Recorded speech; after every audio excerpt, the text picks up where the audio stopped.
Good morning to one and all present here. I'm Miriam Paul from the Office of Alumni and Corporate Relations.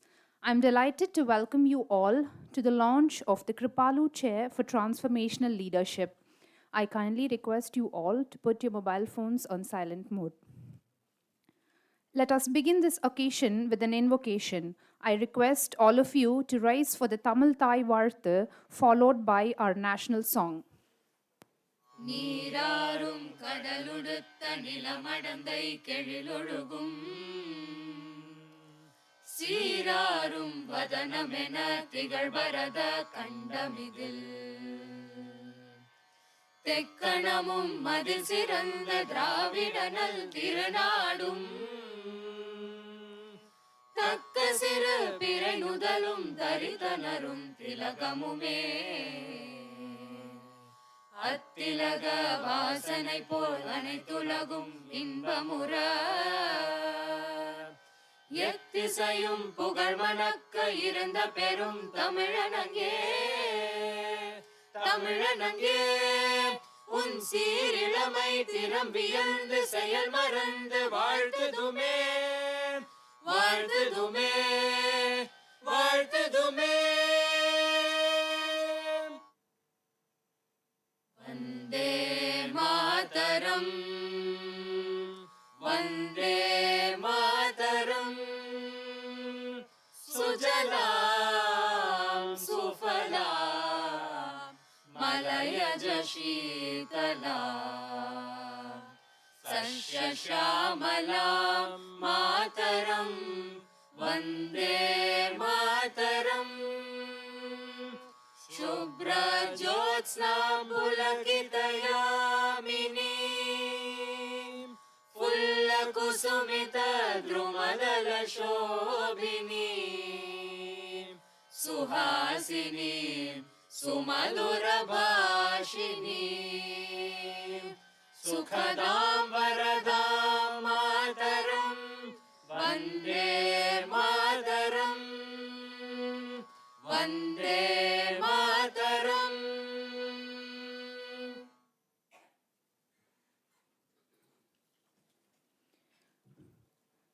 I now invite Professor Mahesh Panchagnula, Dean of Alumni and Corporate Relations, to welcome the gathering. Good morning. It gives me great pleasure to welcome Anand, Sukanya, and the entire family to the Kripalu family chair launch event today. We're delighted that we are able to host these kinds of events thanks to the generosity of our alumni. Events like this sort of remind us all of our duties as citizens, as alumni, as students of this great institution. Where we enter these institutions as young men and women, we learn what we need to learn. Then we go out into the wide world, use the knowledge we've accrued to earn what we need to earn, save some for our families, help make sure our families are reasonably well taken care of, but also remember that at some point we return back to the alma mater. We return back to make this institution stronger and leave it a little better for the next generation of students. Every institution that is worth its weight in salt has had this learn, earn, and return virtuous cycle help it in its growth process. We have, and it is thanks to the generosity of our alumni like Anand and Sukanya and several others that we are able to make some strides in that direction. IIT Madras has sort of been leading the nation in many ways, and this is one of the many axes on which we are showing the country how to interface better with alumni and how to really build institutions with their support and help. But we are able to go that far only because of uh, because of because of people like Anand and many others who have made this kind of a day happen. The class of 80 is here in good attendance. I want to particularly welcome the entire class. From my vantage point as the Dean of Alumni Relations, I get to visit many classes. And I must say these classes in the early 80s are very special in that they've found reasons to meet and remain close to each other for decades. When I look at the classes of 2010s, they don't even remember their classmates 5 years out, and it's a bit of a travesty, if I may say. But I think the classes of the 80s and maybe the early 90s, of which I am part of, should be more exemplar and show the next generation not just how to support your alma mater, but also how to remain together and be a cohesive unit for the greater good. Thank you all for coming, and it's look forward to the morning. Thank you, Professor. I now invite Professor V. Kamkoti, Director of IIT Madras, to address the gathering. Friends, a very hearty welcome to IIT Madras and back home, Anand, and to your family. I hope you all see the place where your parents have studied. We are very indebted to you for this very kind gesture. Especially the name is very interesting, Transformational Leadership. Friends, with the large amount of globalization that's happening, education sector is not just an exception here. So we are seeing a lot more of global perspectives that need to be added to the leadership, the way we run the institute, the way we interact, the type of programs that we launch. There needs to be a bigger transformation that is envisaged. The National Education Policy also talks about that in multiple facets. One is interdisciplinary education, then they look at Vishwaguru. We have also started a campus in Tanzania, Zanzibar, which is the first time any IIT has gone out of the country to set up this, and that too at a very fast pace. So there is something that we are looking for, that leadership today, the expectation from a leadership is not just that we try to have a vision, but how we put this vision into action. I think in all these grounds, the first occupant of this chair will make a very big difference, and we are looking to encourage people. Chair professors also mean quite a lot for us. It is that we bring people from different parts of the world to bring in a larger diversity to the campus. We had many chair professors that have yielded very good benefits, specifically in the area of computational brain research and other fields. And also that we encourage our own faculty for stellar achievement with a recognition of being a chair. And that adds a lot more difference, because for a faculty, we have only two things that we can do to encourage. All that the faculty does is for the institute, and what we do in return is the promotions that we give and these type of recognitions. And nothing more that we can add from here. So always teaching has been a noble profession where we give. It's only sharing of knowledge. So in that way, these chair professors mean a lot to us. Thank you very much. And looking forward, IIT Madras, we are putting a lot of stress. I take this opportunity to talk about what transformations we are trying to bring in. We've been working on translational research. We have a research park here. And we are now putting a lot more emphasis on innovation and entrepreneurship. On the globalization front, we have introduced several interdisciplinary MTech programs where we are getting a lot more of international participation. And also we recognize that at the age of when the kid finishes the +2, I don't know whether you took your discipline electrical engineering by choice or you were, what was it, by rank. Did we really understand electrical engineering before he made? So many times this is an uninformed decision. So that, thanks to Professor Bhaskar's initiative, we have opened up 40% of the credits is now open elective. So you can go and join any elective of your choice. And so that has enabled us to open up several interdisciplinary programs. So we have 15 interdisciplinary programs, and by our strategic plan, we'll make it 20. So a student studying, say, electrical engineering can do an MA in public policy. In 5 years, he get a BTech in electrical and a MA in public policy. So we have got a course on quantitative finance, just to give you the diversity. Of course, we have a lot of courses on quantum sciences, data science, cyber physical systems, all the recent things that we have. And these interesting things we are also trying to globalize. So the first course that we'll be offering at Tanzania will be a BS in data science and AI, which we don't have here, and an MTech in data science and AI. So we are also transforming ourselves to the needs of the industry, to the needs of the world. And I hope this journey will take us forward. Last one, we have introduced now a state-of-the-art course in medical sciences and engineering. So we have now probed ourselves into medical technology. There was a need, there is a growing need with the growing imports in medical, and specifically the things that we import are not suited for many of our medical needs. We are cutting our leg to fit in the shoe that we have purchased. And that is something giving us a drive to make indigenous technologies in medical sciences. So we have just started a BS in medical sciences and engineering and a PhD. So we have a department of medical sciences and technology. So that's a new transformation that's happening. So hopefully this chair will lead to many more transformations. Thank you very much, and thank you for coming here. And wish you all the best and your family. And we'll certainly remember this contribution for years to come.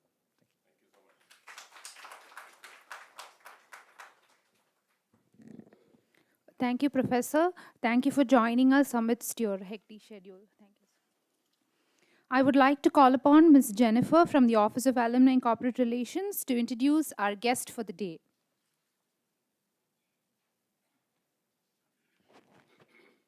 I'm honored to be introducing our guest for today, Mr. Anand Kripalu. Mr. Anand Kripalu is the Global CEO and Managing Director of Blackstone-backed EPL Limited. He is a veteran of the consumer industry with nearly 40 years in the field.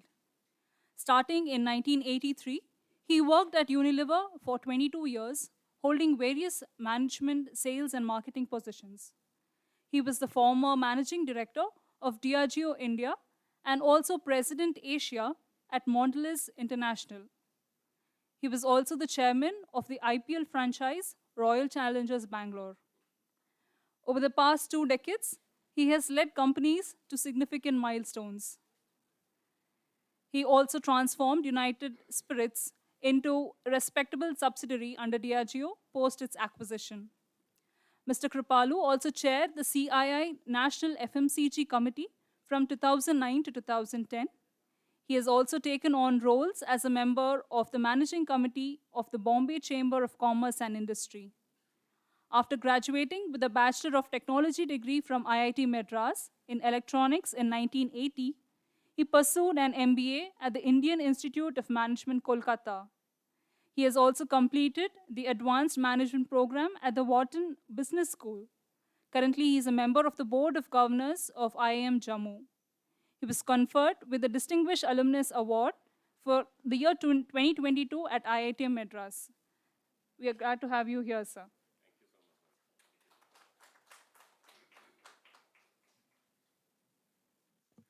Now, I request Mr. Anand Kripalu to share his thoughts with us.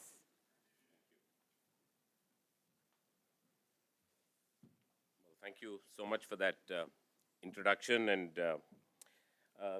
thank you, Professor Kamakoti, Dean Mahesh, and everybody at IIT Madras actually for this opportunity, and I have to say very warm hospitality. As I was driving past GC, Gajendra Circle, I think one of my sons saw on the big screen over there this visual about that launch. He said, "Dad, you're up there." So, you know, the hospitality, I have to say, has been really, really warm.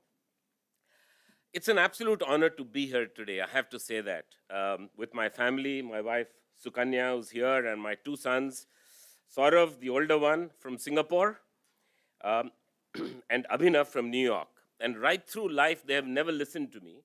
But this time I said, you have to come, right? This is non-negotiable, all right?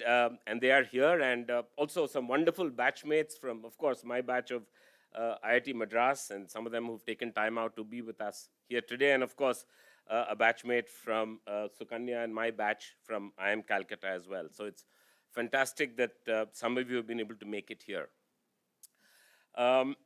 As the director said, I graduated, or as Dean Mahesh said, I graduated from IIT Madras in 1980. But I have to say this, my relationship with the institute, I think got rekindled really over the last few years, right? I probably had very little connection with the institute for many years after I passed out. And maybe that's an opportunity of how we keep alumnus engaged from the moment they pass out. And in my case, I have to say thanks to a lot of effort from Professor Mahesh and his team, right? Some conversations started out on sports analytics, right? With RCB, right? I'm not sure if it helped RCB to perform better, but nevertheless, right? It started from there, and of course, got further strengthened when I came here in September last year to receive, what I really feel privileged to have received, which is the Distinguished Alumnus Award from IIT Madras. And that's when I think the conversation started about giving something back to IIT Madras, okay? So really, maybe in the last year or so, because, after all, it was an institute that I think truly changed my life in so many ways, right? So that conversation started. So based on the discussions we had, and I had several discussions with Professor Mahesh and his team, we zeroed in on saying, can we make a token contribution to create a chair, right? And then the question was, chair for what? Right? So that was the million-dollar question, literally. Chair for what? Now, I wanted it to be something unique, yeah? But yet, in some ways, relevant to my personal experiences, right? Because you can have something that's unique, but you may not feel for it, right? I thought it's important that both conditions are met. Must be unique, right? People shouldn't say, oh, I've heard of so many chairs like that before, right? So it's unique, but also it's relevant. So there's something personal in it. So then what is transformation leadership? What does it mean? I'll tell you what it means generally and a bit for me as well. Now, I have experienced what transformation leadership can do in business, okay? I have seen the difference that leaders make. Whether it's in turning around underperforming companies, and it's amazing. You'll have companies declining, losing money, and you bring in a new leader, and it is absolutely remarkable. Or take a company that's doing well, right? And everyone says, wow, it's doing well. And then a new leader comes and, my God, accelerates that performance discontinuously. That is, again, something that leaders do. And indeed, there are so many leaders who have created multi-billion-dollar corporations pretty much from nothing, okay? Now, so everybody would have seen some cases of transformation leadership that has led to significant positive change. At a very, very high level, if we go back into history, I mean, people like Mahatma Gandhi or Nelson Mandela or Lee Kuan Yew, they transformed India, South Africa, or Singapore. It was transformational leadership at the end of the day that made the reality of these three countries and so many more happen. With a compelling vision of what they wanted to achieve, right? And transformation leadership to make it happen, people have changed the course of history.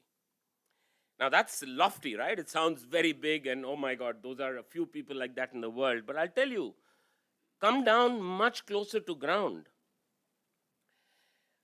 I have seen how, I absolutely don't want to talk politics, but how India is changing today, right? And its place in the world. I have seen how a progressive chief minister can transform a state. I have seen municipalities in India, you bring in a new municipal commissioner, and it is incredible how they can clean up and how they can transform the infrastructure in one tenure of that leader. It's absolutely incredible, right? Or people who have transformed communities around themselves, right?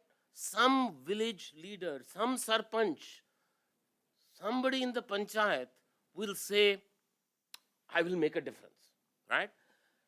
And they have the vision and the transformation leadership where they can arouse people, right? Infect people with their energy, right? And make that happen. And indeed, I have to say, it's such a proud moment. I was walking in and, all the accolades of IIT Madras, being #1 ranked for how many years in a row. It is about transformation leadership. It does not happen without visionary and transformational leadership, right? And we can see it as close to home as it gets, the impact of that. So indeed, transformation leadership can change the face of countries, communities, businesses, educational institutions, and technologies as well. That is what transformational leadership can do. So as I thought more about this subject, I reflected on the role that others in my family have played, demonstrating some form of transformational leadership. My dad, right? So he's the original Kripalu, by the way, the one and only, right? The original Kripalu. He's written 2 books about his life. How he rose from abject poverty. You have to read that book to know what poverty can be. Picking up twigs on the side of the road to light a fire to cook the meal. Abject poverty. From a South Indian small town called Kollegal, right? That's where he grew up. And he went on to become a commissioned officer in the Indian Army, commissioned in 1947, year of independence. Through his effort of literally rising from the ashes, I mean, really, he has transformed the entire lineage of Kripalus through his work, his effort, his perseverance, his persistence. I mean, we wouldn't have been standing here today, right? He transformed the entire lineage of Kripalus that were to come thereafter, all right? That's a true example of transformation leadership. He's transformed the entire lineage through his personal effort. He's 97 and a half, couldn't make it here today. He's in Bangalore, but is watching this live. So, Daddy, thank you. He's watching this live. And I hope we do make it to Bangalore so, we can felicitate him too because, he is, after all, the original Kripalu. My mother always sacrificed to ensure that my brother and I got the best. Unlike others in the army, she would never go to the clubs, never go to kitty parties, never play cards. Why? Because she had to save for the education of the children. When I came to IIT, my mother had to start teaching at Central School in Delhi to help make ends meet. Because my brother was also going to medical college, soon thereafter. And she had to start teaching after many, many decades of not teaching and being a housewife.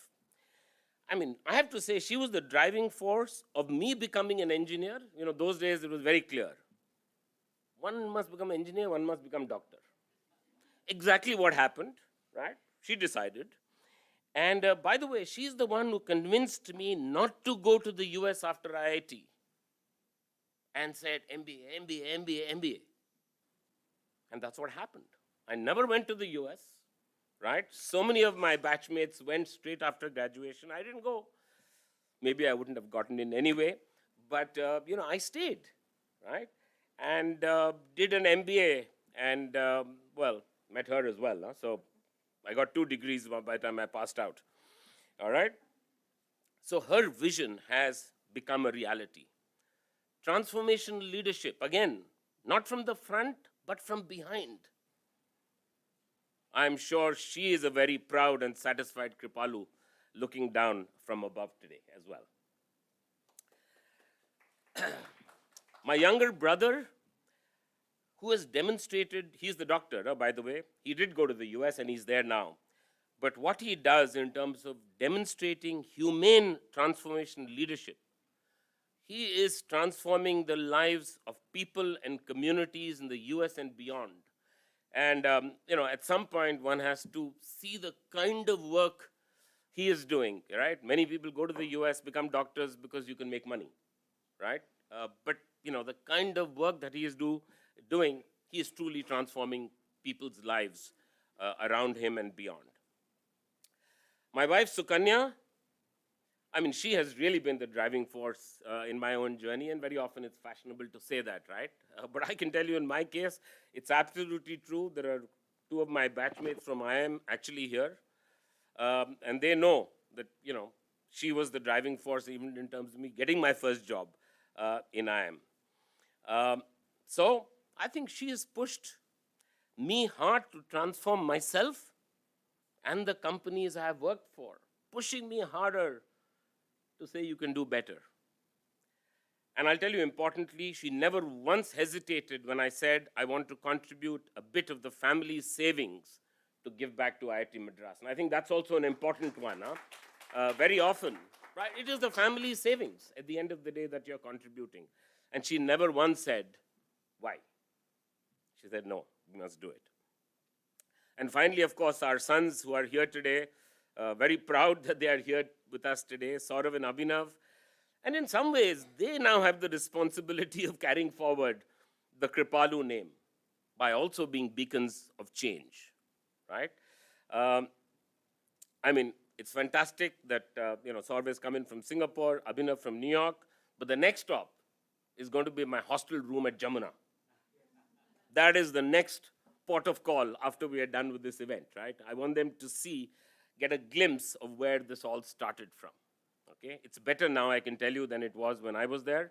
We didn't even have ceiling fans at that time, huh? You remember? There were no ceiling fans in the room, right?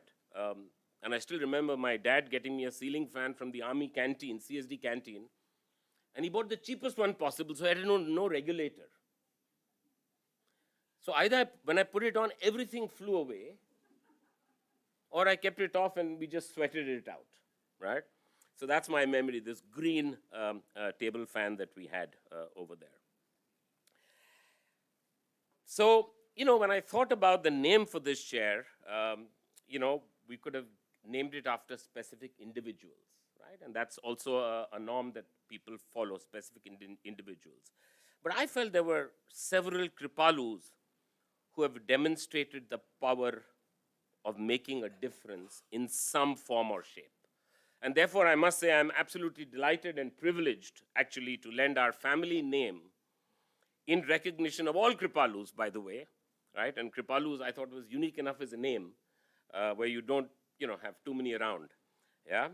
And institute the Kripalu Chair for Transformation Leadership. So that's my story in terms of how we thought about arriving at the name for this chair. And I absolutely look forward to the occupier of this chair being a leader in his or her own right, but leading transformation in whatever be their chosen field, right? And I think this idea actually came from Mahesh, right? Whether it's management or technology, right? But somebody who's demonstrating transformation leadership in whatever field they have chosen, right? And I'd be absolutely proud and privileged to have a person like that become an occupier of the chair. So thank you so much, Director Kamakoti, Dean Mahesh, and all at IIT Madras, the entire alumni team. And I must say, you've got an outstanding team. Huh? My God, do they chase? Huh? And do they get things done? I have to tell you, absolutely remarkable support. My God, everybody's on WhatsApp, and it is just at net speed, everything happens. So I think, the performance is ultimately as good as the teams that support us. And I just want a word of thanks to the entire alumni team here who has done so much to make today actually happen. I just want to say, I want to also thank IIT Madras more generally for allowing me, in this token way, to repay, in some ways, a bit of the enormous debt I think that we owe IIT Madras as well. All right. That's it. Thank you so much, everyone. Thank you.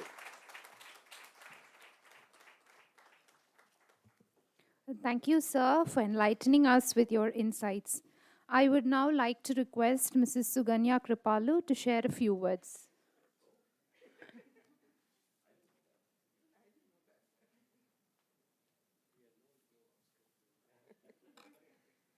So obviously there are no free snacks and lunch. You have to, you had, no, thank you. I certainly wasn't expecting this, but all I can say is it's a pleasure to be involved with the Institute in whatever capacity we can be. And, you know, Anand really values his relationship with IIT Madras, and he believes IIT changed his life, as he did to a lot of people, I'm sure. He came here, he says, as a young boy, and I've heard many stories on how different occasions here have been milestones in his life and how it has changed his life. He has certainly kept in touch with a lot of his batchmates, friends, and they really form a pillar. Wherever we go in the world, there's an IT friend who we meet. Like we go to California, of course, there are many of them, but now we're going to Portland, there's somebody there. So anywhere we go in the world, whether it's an Indian city, whether it's abroad, an IT batchmate is there to welcome us and really feel like home. So IT has given us a lot, and it's a pleasure to be able to come here and actually be in experience what the Institute has been like. Thank you so much. Thank you, ma'am. I now request Professor Mahesh to honor Mr. Anand Kripalu with a memento.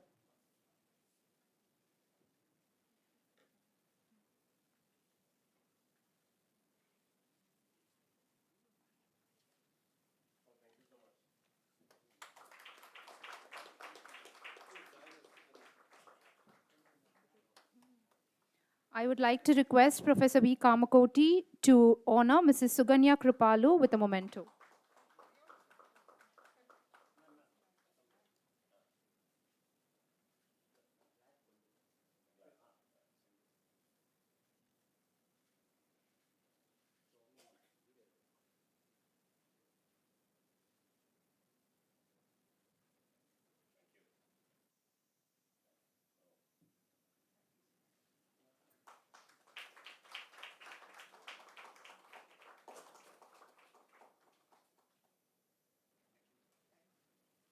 Thank you, sir.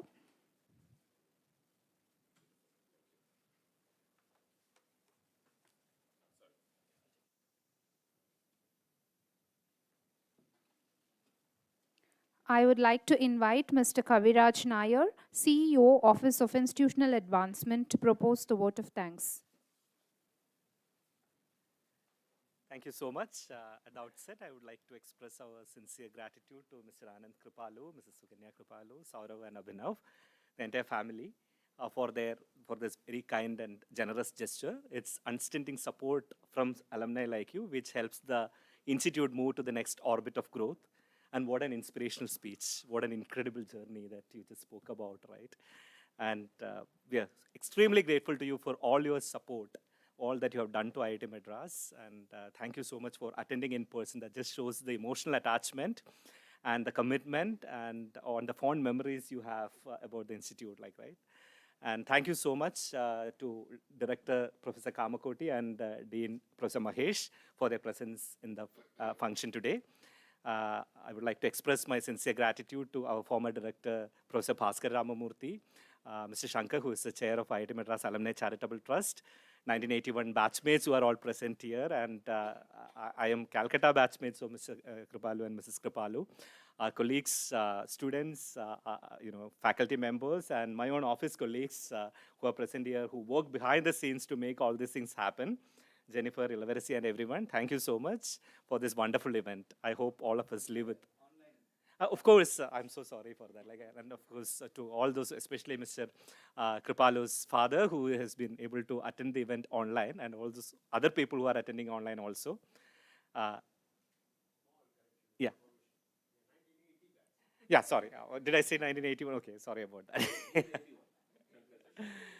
Yeah, correct. Sorry about that.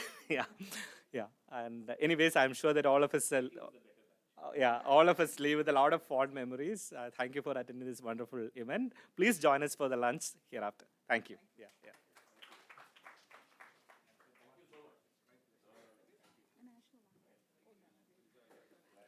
I would request all of you to rise for the national anthem. जनगण मन अधिनायक जय हे भारत भाग्य विधाता पंजाब सिंध गुजरात मराठा द्राविड उत्कल बंगा विंध्य हिमाचल यमुना गंगा उच्चल जलधि तरंगा तव शुभ नामे जागे तव शुभ आशीष मांगे गाहे तव जय गाथा जन गण मंगलदायक जय हे भारत भाग्य विधाता जय हे जय हे जय हे जय जय जय जय हे I would like to invite all the guests to come up on stage for a group photo.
Come.